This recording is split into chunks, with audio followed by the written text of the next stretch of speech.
Okay, so I want to get into some tactics of narcissists and psychopaths that they're currently using.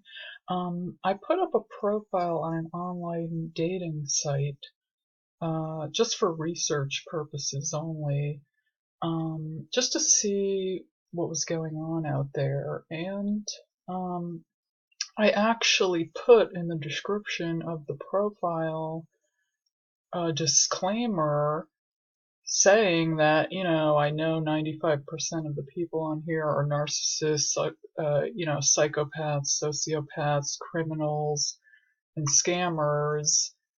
And um, even despite that notice, I had numerous narcissists messaging me. Um, I had a pretty weird encounter with one of the people that definitely was a narcissist. And I would say I had probably three narcissists and three scammers contact me despite the disclaimer right on the profile. Like, I mean, they're just so bold, they don't even care. Like, they don't even care. I put, like, your shenanigans aren't going to work with me. Well, they actually like it. They like a challenge because, first off, they want to destroy you if you know about them because it's like a something coming in between a junkie and their drug. So if you're putting people on to different tactics they use, of course they're not going to like that and they're going to want to take you out. So the fact that you're putting that on there is not going to, dissuade them from contacting you. I mean, these Cretans are so bold, it's astonishing. So, anyway, this creep contacted me, and literally within 2 weeks, he did about six things that were so flat out obvious. And I said to him, you know, um, you do realize I've been studying psychopaths pretty in depth. He just, maybe if there was like one thing that happened, I may have chalked it up to a coincidence and been like, oh yeah, one thing maybe you could let slide, but six things in 2 weeks, yeah, you're gone. I mean, the profile is already deleted, by the way. I just put it up. I just wanted to see, excuse me, what was going on. And so essentially, I realized that basically all the Satanists, I mean, online is their domain. That's where they hang out because they have to hang out in the shadows. They like to hide, and do things in the shadows. You know what I'm saying? They're predators, so that's what predators do. They're on the fly. They're on the sneaky, being sneaky. They're into stuff like that. So anyway, basically what happened was, um, I gave this person my number because he seemed normal. I'm like, he seems alright. He might be in the 5% of half normal people on these satanic sites. So I was like, well, let me feel him out. And we were texting a little bit, and I started putting smiley faces at the end of my sentences, or at least a few times, and then I noticed he started doing that. So I was like, oh god, here we go. He started mirroring me. So there, right off the rip, we have mirroring. Then, um, he said something, then I put also in my profile description something about, I'll only be having phone conversations or in-person conversations because I'm trying to get away from texting and stuff like that. So everything he said was so calculated. Like he texted me like once or twice, really brief, and then he was like, "Oh, can I call you?" And I was like, "Oh, okay." And then, um, so he said that because he was trying to show me that he was being respectful of my requests that I listed in the profile, like, oh, I prefer to, have phone conversations or in-person conversations. I don't want to, text back and forth for 3 months and you know, so he was like really calculated. He was like, oh, can I call you?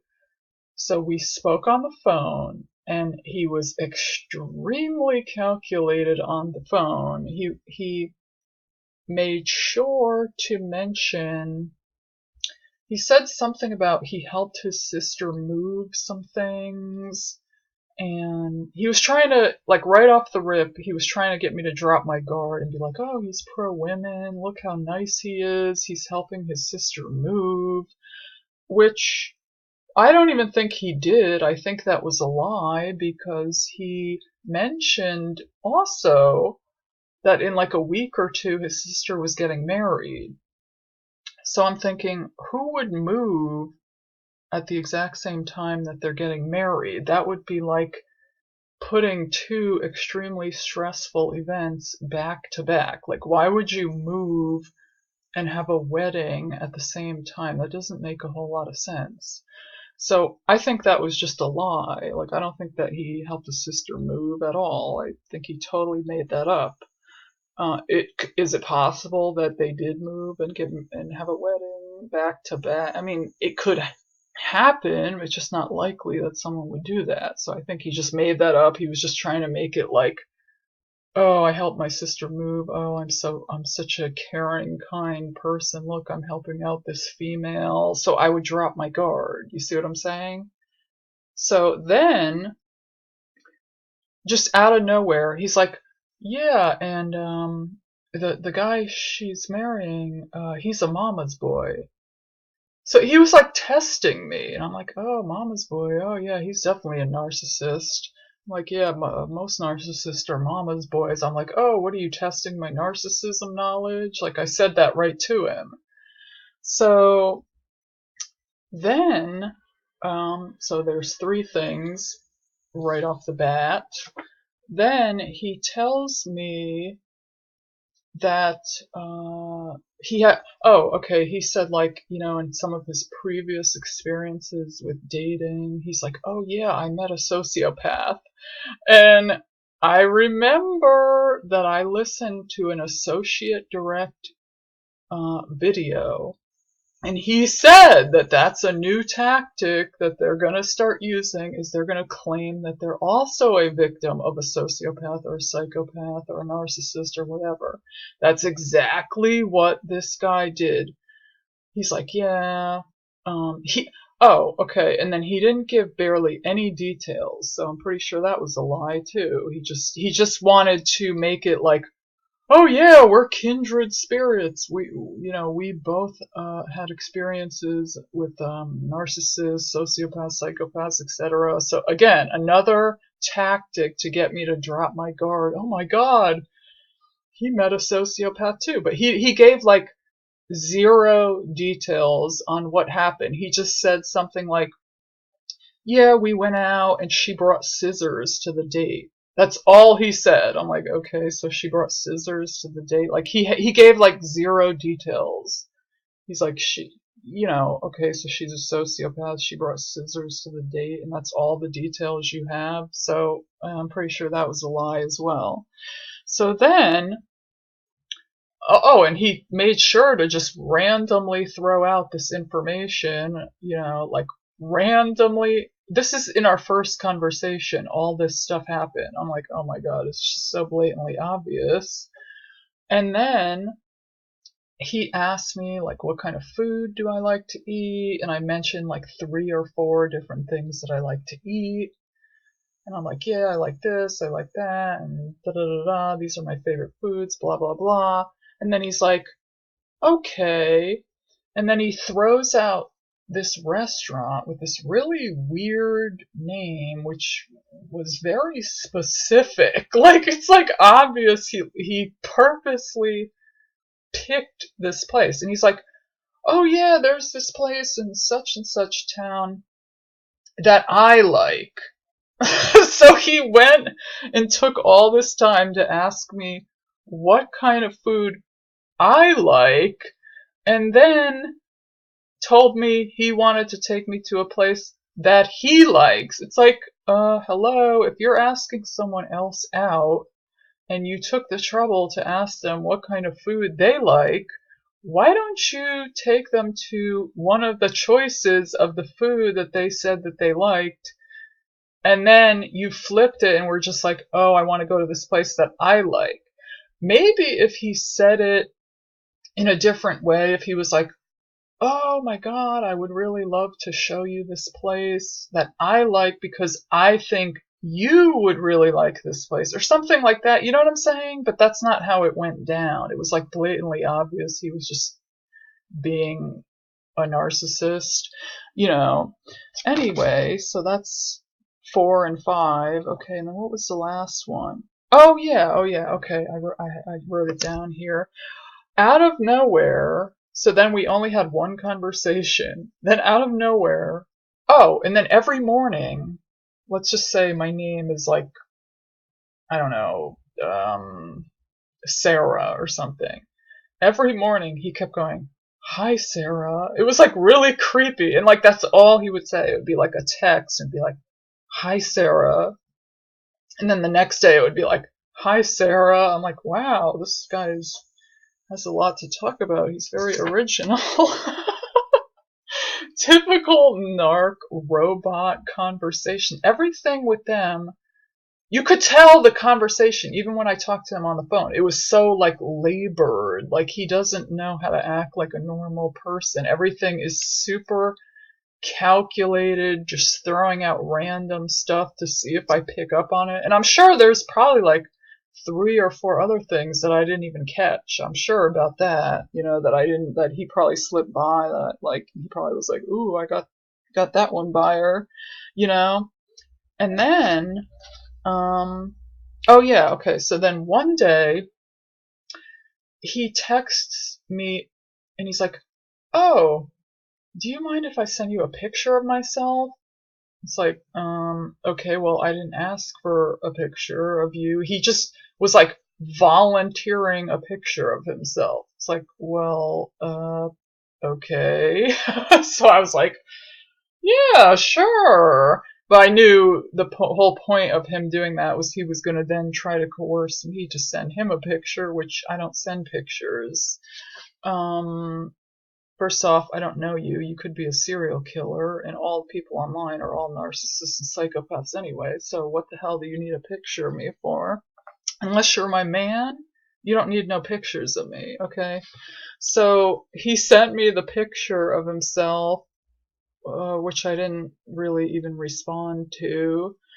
But I knew that he was just trying to get me to, you know, he was going to try to get me to reciprocate it, which I already said in the profile, in the dating profile, in the disclaimer, in the description, I put something like, if your idea of a conversation is send me a pic, you know, then take a hike or something like that. So he read that. He already knew all this information. He scanned and read through all of that. He was trying to like, you know, he purposely said, "Oh, can I call you?" to make it look like he's being respectful to my wishes.